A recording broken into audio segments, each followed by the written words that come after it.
Semaine 11. Jusqu'ici, le Seigneur nous a conduits en tant que famille. 100 jours de prière, jour 71. Mardi 12 avril 2022. En tant qu'époux, en tant qu'épouse. Femmes, soyez soumises à vos maris comme au Seigneur. Marie, aimez vos femmes comme Christ a aimé l'Église et s'est livré lui-même pour elle. Enfin, obéissez à vos parents selon le Seigneur, car cela est juste. Et vous, pères, n'irritez pas vos enfants, mais élevez-les en les corrigeant et en les instruisant selon le Seigneur. Éphésiens 5, versets 22 et 25, Éphésiens 6, versets 1 et 4. C'est le fait de vivre loin du Christ qui engendre la division et la discorde dans les familles et dans l'Église. S'approcher du Christ, c'est s'approcher les uns des autres. Le secret de la véritable unité dans l'Église et dans le foyer ne réside ni dans la diplomatie, ni dans une bonne gestion, ni dans un effort surhumain pour vaincre les difficultés, mais bien que tous ces éléments aient leur rôle à jouer, mais dans l'union avec le Christ. Extrait du livre Foyer chrétien, page 170, écrit par Ellen G. White.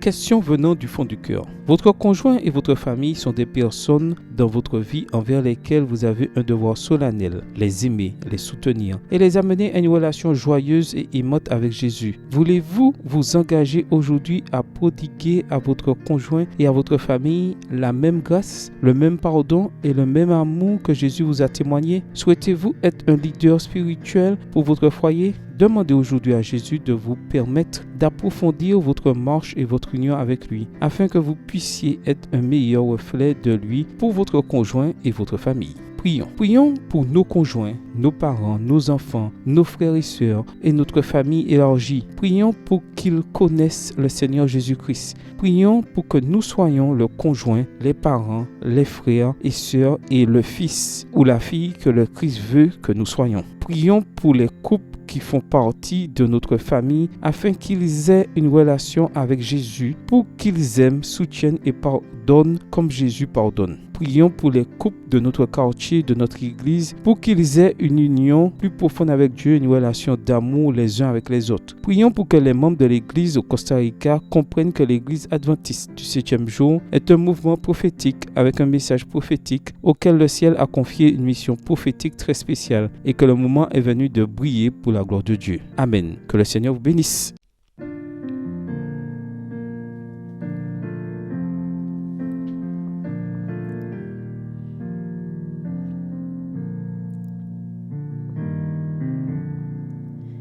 Toi la source de bénédiction, que mon cœur chante ta grâce.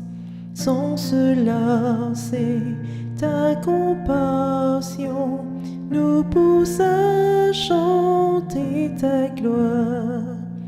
Apprends-moi toujours t'adorer, que je célèbre ta bonté, tandis que j'attends ton retour, plein de joie, rempli d'amour. Toi mon refuge et mon secours, sur ton aide je peux compter.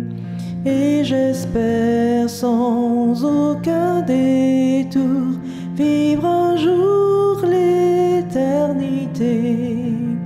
Jésus m'a cherché errant loin de Dieu, il m'a trouvé ramené pour me protéger du danger. C'est son sang qui m'a sauvé. Oh, quelle grâce inestimable, je ne saurais la payer. Comme des liens inébranlables, qu'à toi je reste attaché. Plutôt que d'être tenté loin de toi, risquant de perdre ton amour, je t'en prie, Seigneur, prends mon cœur, qu'il soit à toi pour toujours. Je t'en prie, Seigneur, prends mon cœur, qu'il soit à